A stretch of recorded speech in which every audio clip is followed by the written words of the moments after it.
अच्छी से आती है। नहीं अर्शी आप बातें सुनाओ।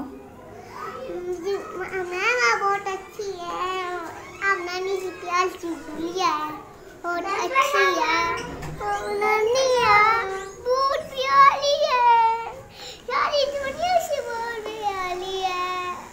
मुझे आपकी शक्ल बहुत प्यारी लगती है, आप मुझे बहुत प्यारी लगती है। कहाँ से सीखी हैं बातें? मामा ने बताया कि टीचर को बोलना।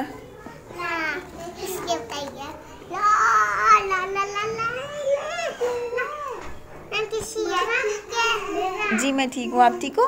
ठीक हूँ। आप कैसी है? I'm fine. How are you? Sticker तू गाया है, ये बच्चों के स्टिकर होते हैं। मैंने कहाँ पे लगाया है? No. क्या? अच्छी नहीं लगती। नहीं अच्छी लगती। लिपस्टिक अच्छी नहीं लगती? इतनी अच्छी लगती है मुझे। मेकअप अच्छा लगता है। मेकअप ही होता है लिपस्टिक। ये हैप्पी फेस किसने लगाया है? मैंने लगाया। क्यों लगाया है?